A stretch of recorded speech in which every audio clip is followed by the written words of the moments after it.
ശർക്കര കിട്ടുന്നുണ്ട ഉരുട്ടി 2 കിലോ അരി തന്നെങ്കിൽ മതിയായിരുന്നു. ഈ മത്സ്യത്തൊഴിലാളി കഷ്ടപ്പെടുന്ന കാശാണ് അവര് കുന്തണം.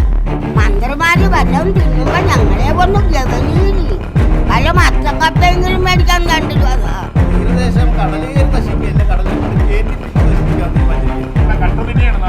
അസാധ്യമെന്ന് കരുതുന്നത് ഇനി സാധ്യമാകും ഹാട്രിയിലൂടെ. Hatri hair transplant and PRP clinic. നമസ്കാരം. നമ്മളിപ്പോൾ VS അച്യുതാനന്ദൻ്റെ, അതായത് നമ്മുടെ കേരളത്തിൻ്റെ ഏറ്റവും പ്രഗത്ഭനായിട്ടൊരു മുഖ്യമന്ത്രി VS അച്യുതാനന്ദൻ്റെ നാട്ടിലാണുള്ളത്.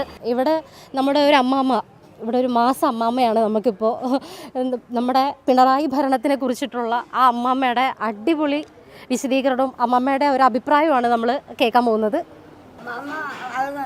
അത് തന്നെ കമ്മ്യൂണിസ്റ്റിന് വോട്ടില്ല. എന്ത് പറ്റി? ഒന്നും പറ്റിയില്ല. ഒന്നും പറ്റാത്ത എന്താണ് പറ. എന്നത് പറ്റാനാണ് മകന്. ഞാൻ ചോദിക്കട്ടെ പൊന്നുമകളെ, വേല എടുത്താൽ ഞങ്ങൾക്ക് ജീവിക്കാം. അല്ലാണ്ട് ഞങ്ങൾ ആർക്കൂടെ ചെന്ന് ചോദിക്കാനോ? 83 ഉണ്ട്.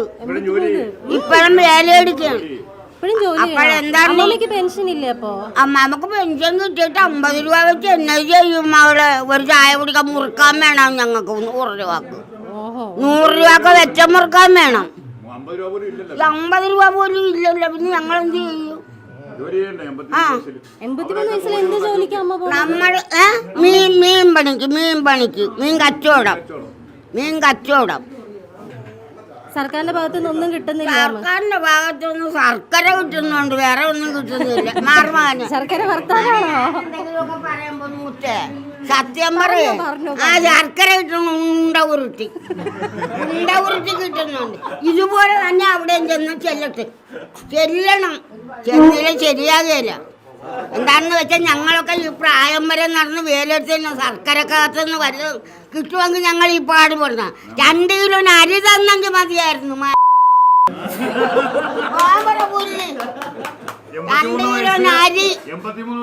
2 കിലോ അരി തന്നെങ്കിൽ മതിയായിരുന്നു ഞങ്ങൾക്ക്. അതൊന്നുമില്ല ഞങ്ങൾക്ക്. ഞങ്ങൾ വേലെടുത്താൽ ഞങ്ങൾക്ക് തിന്നാൻ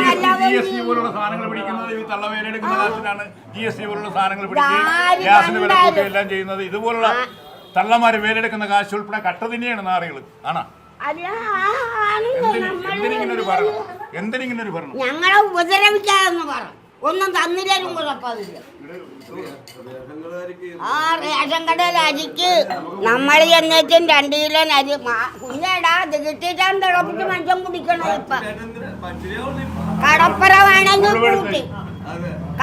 വേണേ പൂട്ടി പിന്നെ നമുക്ക് എവിടുന്ന് കിട്ടിയിട്ട് നമ്മ ജീവിക്കാനാ? കിഴക്കുവശത്തിരിക്കുന്ന സാറന്മാരും മന്ത്രിമാരും ഒന്നും തരികയല്ല നമുക്ക്. നമ്മുടെ അവര് തിന്നണത് ഞങ്ങള് ഈ മത്സ്യത്തൊഴിലാളി കഷ്ടപ്പെടുന്ന കാശാണ് അവര് മുന്തണം. ഞങ്ങളെ ഇടിച്ചാലും ചെല്ലുന്നു പറയണ പാട്ടി ഞാൻ പറയും, എവിടെയും പറയും, കയറിപ്പറയും കാര്യം. ഞങ്ങളെ കൊണ്ട് മനുഷ്യ വീട്ടിൽ പോയി ഞങ്ങളിരിക്കുന്ന മാർക്കറ്റ് അടക്കാൻ പോണെന്ന് പറഞ്ഞ് അടക്കാൻ വരട്ട് ഞങ്ങളുടെ പിള്ളേരി അറുത്താ പോകരുല്ലോ. പിള്ളേരി അറുത്ത എൻ്റെ മകൻ ചെന്ന് കാര്യങ്ങളൊക്കെ പറ. എൻ്റെ പൊന്നു മകൻ ചെന്ന് കാര്യങ്ങളൊക്കെ പറ. ഈ ഒരു കിഴവി പറഞ്ഞ കാര്യമാണ് ഈ പറയുന്നത് മുഴുവനും ഇതിനകത്ത് കാണും. അതെന്റെ മക്കൾ ചെന്ന് പറ. ലോകം മുഴുവനും കാണും. അതാണ് പറയുന്നത്. മക്കളെ ഞങ്ങൾ വേല എടുത്തിട്ട് ഞങ്ങൾക്ക് വേല എടുത്ത് തിന്നാൻ 10 രൂപ കിട്ടാൻ നിവർത്തിയില്ല. സത്യം പറയാൻ ഈ കഷ്ടപ്പാടിൻ്റെ പാടുപെട്ട് ഞങ്ങൾ ബ്ലേഡിനൊക്കെ മേടിച്ച് കൊണ്ടുപോയിട്ട് ഞങ്ങൾക്ക് വെള്ളം കുടിക്കാൻ 10 രൂപ കിട്ടണില്ല. ഞങ്ങൾ ആജാദിലെ കഷ്ടപ്പാട് പൊടിയാണ് കിടന്നുണ്ട്. അറിയാവോ? പിണറായി വിജയനെ ഞങ്ങൾ ഇവിടെ കൊണ്ടുപോയി നിർത്തി തരാം. എന്താ പറയാനുള്ളത്? എന്ത് പറയാനാ? ഇങ്ങോട്ട് കൊണ്ടുപോയി ഞങ്ങൾ പറയാം. ഞാൻ പറയും ഏത് മന്ത്രി കിടിക്കാനും കാര്യം ഞാൻ പറയും. മന്ത്രിമാര് വല്ലതും തിന്നുമ്പോ ഞങ്ങളെ ഒന്ന് ഗവനിയില് വല്ല മത്തം കപ്പെങ്കിലും മേടിക്കാൻ 2 രൂപ അതുമില്ല. പിന്നെ ഞങ്ങളെന്ത് ചെയ്യും? ഇപ്പൊ ഞാൻ ചോദിക്കട്ടെ പൊന്നുമകളെ, നിങ്ങൾ നല്ല ആഹാരം കഴിക്കുമ്പോഴത്തേക്ക് ഞങ്ങൾ വരെ മത്തം കപ്പെങ്കിലും മേടിച്ച് പുഴുങ്ങി തിന്നിട്ടൊന്നും ഒന്ന് കണക്കാക്കാൻ പാടില്ല പൊന്നുമകള്. ഞങ്ങൾ ഈ ജോലി എടുക്കണ നിങ്ങളിൽ ബെറ്ററായ സാധനം തിന്നും. ഞങ്ങൾ ഈ ജോലി ചെയ്താൽ തിന്നും. പക്ഷേ ഞങ്ങൾക്കിപ്പോൾ 16 വർഷം പണിയും ഇല്ല, ജോലിയും ഇല്ല, ഞങ്ങൾ കഷ്ടപ്പാടിൻ്റെ മുദ്ര കെട്ടിയ. അമ്മ, നമ്മളാണ് രാജാക്കന്മാർ, അവര് നമ്മുടെ പ്രജകൾ മാത്രമാണ് ഈ മന്ത്രിമാരൊക്കെ. നമ്മൾ വയലെടുക്കുന്ന വെച്ചിട്ടല്ലേ അവർക്ക് കൊടുക്കുന്നത്. ആണ്. അപ്പൊ നമ്മൾ തന്നെ അവരൊന്ന് ചിന്തിക്കണ്ടേ, അവരൊന്ന് ചിന്തിക്കണ്ടേ. ഈ ഷാപ്പ് തുറന്നു കൊണ്ടോ വലിയ കുപ്പിക്ക് കാശ് കൊണ്ടേ കൊടുക്കുകയാണ്. വീട്ടിൽ കഞ്ഞി വെച്ചില്ലാലും കൊച്ചുക പട്ടണി എടുത്താലും കുഴപ്പമില്ല, വലിയ കുപ്പിക്ക് കൊണ്ടേ കൊടുക്കുകയാണ്. അതും 4 പേര് കൂടെ ഇരുന്ന് ഒഴിച്ച് അത് അടിച്ച് തീരുമ്പോൾ കാര്യം തീർന്നു. പിന്നെ 550 രൂപ പിന്നെ ഉണ്ടാക്കി എടുക്കണം. ആ ഒരു കുപ്പി തീരുമ്പോൾ ലഹരി കയറിയ പിന്നെ ഒരു കുപ്പി എങ്ങനെയെങ്കിലും മേടിക്കണം. എന്നിട്ട് പെണ്ണുങ്ങളെ 2 ഇടിച്ച് പെണ്ണുങ്ങളെ 2 തൊഴിച്ച് അത് വേണ്ട. അതൊന്ന് നിർത്തലാക്കാൻ പറ. എന്താ പൊന്നെ, എൻ്റെ പൊന്നുമാനെ. അമ്മ ഭക്ഷണം കഴിക്കാം. അമ്മക്ക് എന്താ മക്കൾക്ക് ചായ വേണം. ഇല്ല, വേണ്ട വേണ്ട, ഞങ്ങൾ കുടിച്ചു. അമ്മക്ക് എന്താ വേണ്ടത്? ഞാനിപ്പോ അമ്മക്ക് എന്താ വേണ്ടത്? അമ്മക്ക് പൊറോട്ട കൊടുക്ക്. എൻ്റെ മകളെ ഞാൻ എനിക്ക് പൊറോട്ട വേണ്ട, അരക്കഷം പുട്ട് തന്നാ മതി മോനെ. എന്തേലാണ് മക്കളെ, ഞങ്ങളൊക്കെ ജീവിക്കണം എന്ന് പറഞ്ഞാൽ ഈ ജോലി കൊണ്ടാണ് ഞങ്ങളൊക്കെ ജീവിക്കണം. അറിയാവോ? ഗുളികയൊക്കെ മേടിച്ച് കഴിച്ച് തിന്നും നടക്കണതെന്താണ്? അപ്പം ചോദിക്കും മക്കളില്ല. എനിക്ക് 7 മക്കളുണ്ട്. എനിക്ക് മക്കളില്ലാതെ ഇല്ല, മാതാവിൻ്റെ അനുഗ്രഹം ഉണ്ട്. എൻ്റെ മകളെപ്പോലെ 4 പെൺമക്കളുണ്ട് എനിക്ക്. 4 പെൺമക്കളുണ്ട്, 3 ആൺമക്കളുണ്ട് എനിക്ക്. അവർ പറയും വീട്ടിലിരിക്കാൻ പറഞ്ഞാൽ ഞാൻ രോഗിയായി പോയാൽ അവരെന്ത് ചെയ്യും? പിന്നെ വലിച്ചെറിയല്ലേ. അപ്പം അത് വേണ്ട, ഇങ്ങനെ നടക്കും. അവർക്ക് മക്കൾക്കും കൊടുക്കും, ഞാൻ നടക്കുകയും ചെയ്യും. അമ്മയ്ക്കുള്ള പുട്ട് തന്നെ അമ്മ കഴിച്ചോ? എൻ്റെ മക്കളെ ഒന്നും പറഞ്ഞിട്ട് കാര്യമില്ല. ഞങ്ങൾക്ക് പറയാനുള്ള ഞങ്ങളുടെ തീരദേശത്തെ കുറിച്ച് കടലോരവാസികളാണ് ഞങ്ങൾ ഈ ഇരിക്കുന്ന ആൾക്കാരൊക്കെ. അവര് പ്രായമായവരുടെ എല്ലാവരുടെയും ഒരു വികാരങ്ങൾ കണ്ടില്ലേ? അതെന്താണെന്ന് അറിയാമോ? ജനത്തിനോട്, ഇന്ന് തീരദേശ ജനത്തിനോട് കാണിച്ചുകൊണ്ടിരിക്കുന്ന അവഗണന, അതാണ് ഇത്രയും വികാരം ഭരിതരാകുന്നത്. ഈ കടലെന്ന് പറയുന്ന കടൽ സ്വയമേ കയറി ഒരു വീടും നശിപ്പിക്കത്തില്ല. കടലിനെ കൊണ്ട് കരയടിപ്പിക്കുകയാണ്. അതായത് കടൽ ഒരു പ്രകൃതിയുടെ ഏറ്റവും വലിയൊരു ഭാഗമാണല്ലോ. അപ്പോൾ ആ കടലിനെ മനസ്സിലാക്കാതെ തോട്ടപ്പള്ളി പോലുള്ള കരിമണൽ കേന്ദ്രങ്ങളിൽ നിന്ന് മണൽ ഡ്രഡ്ജ് ചെയ്ത് ആ കവടം കുഴിയാക്കി മണ്ണ് ധാരാളം ലോഡ് മണ്ണിങ്ങനെ എടുത്തുകൊണ്ടിരിക്കുക. ഇതൊന്നും ആൾക്കാർ അറിയുന്നില്ലെന്നും അവർക്കാർക്കൊന്നും മനസ്സിലാകുന്നില്ലെന്നാണ് ഇന്നത്തെ നടപടിക്രമങ്ങൾ മുന്നോട്ട് കൊണ്ടുപോകുന്നവരുടെ വിചാരം. ആൾക്കാർക്ക് ഇതെല്ലാം അറിയാം. നിവൃത്തിയോട് കൊണ്ട് പ്രതികരിക്കുന്നില്ലെന്നേ ഉള്ളൂ. ഈ മണ്ണ് അവിടെ കുഴിയെടുത്ത് ഇങ്ങനെ മണ്ണ് ഡ്രഡ്ജ് ചെയ്യുമ്പോൾ അതിൻ്റെ വടക്ക് ഭാഗത്തുള്ള ഭാഗങ്ങളിൽ നിന്ന് മണ്ണ് കരയെ കടലെടുത്ത് ആ കുഴി നികത്താൻ നോക്കും. പ്രകൃതി ഒരിക്കലും കുഴി ഇട്ടേക്കത്തില്ല, കടലൊരിക്കലും കുഴി ഇട്ടേക്കത്തില്ല. അപ്പം അവിടുന്ന് കുഴിച്ച് മണ്ണെടുക്കുമ്പോഴത്തേന് വടക്ക് ഭാഗത്ത് നിന്ന് മണ്ണ് കൂടുതലായിട്ട് അങ്ങോട്ട് കടലെടുത്ത് ആ കുഴിയെ നികത്തിക്കൊണ്ടിരിക്കും. അവരവിടുന്ന് കുഴിച്ച് മണ്ണെടുത്തുകൊണ്ടിരിക്കും. അപ്പോൾ ഓട്ടോമാറ്റിക്കലായിട്ട് കടൽ കയറി തീരദേശം മൊത്തം നശിക്കും. അല്ല, തീരദേശം കടൽ കയറി നശിക്കുകയല്ല, കടലിനെ കൊണ്ട് കേട്ടിപ്പിച്ച് നശിപ്പിക്കാൻ തീരുമാനിച്ചിരിക്കുക. ഇപ്പം നമ്മൾ കാണുന്നില്ല, അമ്പലപ്പുഴ, നീർക്കുന്നം, കാക്കാഴം, പുന്നപ്പുറ ഇങ്ങനെയുള്ള പ്രദേശങ്ങളൊക്കെ കടൽ കയറുന്നത് ഒരു 20 വർഷമായിട്ടാണ് കടൽ കയറ്റം വരുന്നത്. ഏക്കർ കണക്കിന് മണ്ണ് അമ്പലപ്പുഴയും മലഞ്ഞവഴിയിലും പറവൂരും പുന്നപ്പുറയും ഒക്കെ കടലോരത്ത് സീവാളിന് പടിഞ്ഞ വർഷം ഉണ്ടായതാണ്. അപ്പം ആ മണ്ണെല്ലാം ഇപ്പം എവിടെ ചെന്ന്? കുത്തക മുതലാളിമാരുടെ കൈകളിൽ ചെന്ന്. അപ്പോൾ അവിടുന്ന് അവിടുന്ന് കുഴിച്ചെടുത്തതുപോലെ കടൽ ഇവിടുന്ന് മാന്തി ആ കുഴി നികത്തിയത്. അപ്പോൾ അവരാവശ്യം യഥേഷ്ടം എടുത്തുകൊണ്ടിരിക്കുന്നു. നമ്മളിവിടുന്ന് പോവും. കാര്യം അവർ ഓട്ടോമാറ്റിക്കലായിട്ട് നമ്മളെ ഈ തീരദേശത്തെ ഉള്ള ജനത്തിനെ ദ്രോഹിച്ചുകൊണ്ടിരിക്കുക. അത് വലിയൊരു കഷ്ടമാണ്. പാവങ്ങളല്ലേ ഒന്നുമില്ല. പ്രത്യേകിച്ച് പുന്നപ്ര എന്ന് പറഞ്ഞ പ്രദേശമാണിത്. പുന്നപ്ര വയലാറിൻ്റെ ഒരു പ്രദേശമാണ്. ഈ പുന്നപ്ര വയലാർ നടന്ന ഈ പ്രദേശത്ത് പോലും ഒരു മത്സ്യത്തൊഴിലാളികൾക്ക് വേണ്ടുന്ന ഒരു സംരക്ഷണം കിട്ടിയിട്ടില്ല.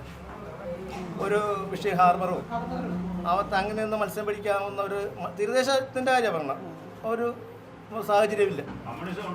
ഈ കമ്മ്യൂണിസ്റ്റ് പ്രസ്ഥാനത്തിൻ്റെ ഉത്ഭവ സ്ഥലമാണ്. ഇന്നേ വരെ ഇവിടെ മത്സ്യത്തൊഴിലാളികളാണ് ഇതിൻ്റെ തുടക്കക്കാർ. എന്നാൽ അവിടെ ഒരു മത്സ്യത്തൊഴിലാളികൾക്ക് കേന്ദ്രീകരിച്ച് നിന്ന് പണിയെടുക്കാൻ പറ്റുന്ന ഒരു ഹാർബറോ അല്ലെങ്കിൽ അതിനുള്ള സജ്ജീകരണങ്ങളോ ഒന്നുമില്ല. ഞങ്ങളുടെ നേരെ കിഴക്കുവശമാണ്. ഒരു 1 കിലോമീറ്റർ പോലും അകലമില്ല മുഖ്യമന്ത്രിയുടെ വീട്, വി.എസ്. അച്യുതാനന്ദൻ. അദ്ദേഹത്തിൻ്റെ ജന്മദേശമാണ്. ഈ പ്രദേശത്ത് മത്സ്യത്തൊഴിലാളികൾ ഇത്രയും അപകടം കാണിക്കുന്നത് എന്താണെന്ന് നമുക്ക് മനസ്സിലാകുന്നില്ല. ഇനി ആര് വന്നാൽ അതിനൊരു മാറ്റം ഉണ്ടാവുമെന്ന് അത് കരുതുന്നു? മനസ്സിലാക്കേണ്ടത് ഇവിടുത്തെ ചേട്ടന് മനസ്സിലാക്കിയെടുത്തോളം ഇനി ആര് വന്നാൽ ഞാൻ മനസ്സിലാക്കിയതിനേക്കാൾ കൂടുതൽ മനസ്സിലാക്കിയിട്ടുള്ളവരാണ് ഇവിടെയുള്ള ജനം. മത്സ്യത്തൊഴിലാളികളാണെങ്കിൽ കൂടി ആരും കാര്യം അറിയാൻ വയ്യാത്തവരൊന്നുമല്ല. അതെ എല്ലാവർക്കും കാര്യപ്രാപ്തിയുള്ളവർ തന്നെയാണ്. ഇവിടം ഒരു ഹാർബർ കിട്ടിയിരുന്നെങ്കിൽ ഞങ്ങൾ ഇന്ന് ഈ വള്ളവും വരെയായിട്ടൊന്നും തോട്ടപ്പള്ളിയിലോ അല്ലെങ്കിൽ കായംകുളത്തോ കൊല്ലത്തോ തിരുവനന്തപുരത്തോ വിഴിഞ്ഞത്തോ കൊച്ചിയിലോ ഒന്നും പോകണ്ട. ഈ പ്രദേശത്ത് തന്നെ ഹാർബർ കിട്ടുക എന്നുള്ളതാണ്. ഇവിടെ മത്സ്യത്തൊഴിലാളികളെ സംബന്ധിച്ച് പറഞ്ഞാൽ ഏറ്റവും അവൻ അത്യന്താപേക്ഷിത അതാണല്ലോ. അതായത് എവിടെയെങ്കിലും സുരക്ഷിതമായിട്ട് തങ്ങി നിന്ന് അവൻ്റെ തൊഴിലുപകരണങ്ങളെ സംരക്ഷിച്ചുകൊണ്ട് ജോലിക്ക് പോവുക, അതാണ് അവൻ ആഗ്രഹിക്കുന്നത്. മറ്റൊന്നും കൂടുതലായിട്ട് ആഗ്രഹിക്കുന്ന ആൾക്കാരല്ല. അധ്വാനിച്ച് ജീവിക്കാൻ താല്പര്യരാണ് എല്ലാവരും. അതാണ് നമുക്ക് പറയാനുള്ളത്. എന്തുകൊണ്ടെന്ന് ചോദിച്ചാൽ ഇടത് വർഷത്തെ ഭരണ മോശം കൊണ്ട് അവര് കരിമണൽ കടത്തുന്നത് ഞങ്ങളെ കടലിൽ ഞങ്ങൾ കടപ്പുറത്താണ് താമസിക്കുന്നത്. കടപ്പുറത്ത് കടലിൽ കയറി വരികയെ കരിമണലിൽ തോട്ടപ്പള്ളി നിന്ന് കരിമണലിൽ കൊണ്ടുപോയി. കേസിക്കെതിരെ ഇപ്പൊ ഒരു ആരോപണം വന്നിട്ടുണ്ട്. ഈ കേസിക്കെതിരെ കരിമണലിൽ ഒരു ആരോപണം വന്നിട്ടുണ്ട്. ഇപ്പൊ ഭരിക്കുന്നത് കേരളത്തിൽ ഭരിക്കുന്നത് ഇടതുപക്ഷമല്ലേ? അതെ. അവരനുവാദം കൊടുത്തില്ല എടുക്കുക. അനുവാദം കൊടുത്തെടുക്കാമോ? പേപ്പർ കമ്പനിയല്ലേ ഉള്ളൂ വീണയ്ക്ക്. അല്ല, അനുവാദം പേപ്പർ കമ്പനിക്ക് എന്തിനാണ് പിന്നെ കരിമണൽ? അപ്പൊ അതെന്തിനാ കമ്മീഷൻ വാങ്ങിച്ചത്? ഇതൊക്കെ ജനങ്ങളെ പേപ്പറിലൂടെയും മാധ്യമങ്ങളിലൂടെയും ഞങ്ങൾ കാണുകയാണ്. ഞാൻ അരുവാചിറ്റി കക്ഷത്തിൽ ഇന്നുവരെ വോട്ട് ചെയ്തിട്ടുള്ളൂ. ഈ നിമിഷം വരെ അടുത്ത പ്രാവശ്യം വോട്ട് ചെയ്തില്ല. കമ്മ്യൂണിസ്റ്റുകാരനാണ്. പാർട്ടി മെമ്പറായിരുന്നു. ചെയ്തില്ല, ഇനി ചെയ്യില്ല. അത്ര വെറുത്തുപോയി. ഇപ്രാവശ്യം ചെയ്തില്ല, അത്ര വെറുത്തുപോയി.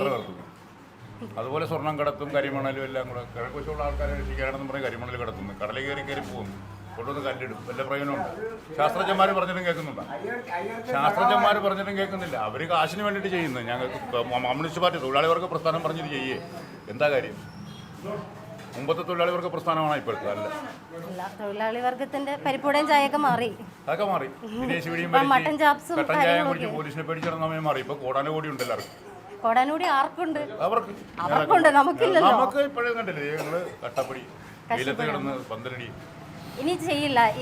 ഇപ്രാവശ്യത്തെ ഭരണത്തിനെതിരെയുള്ള നല്ല രീതിയിൽ ഭരിക്കുമ്പോ പിന്നെയും കമ്മ്യൂണിസ്റ്റ് പാർട്ടിക്ക് തന്നെ വോട്ട് ചെയ്യും.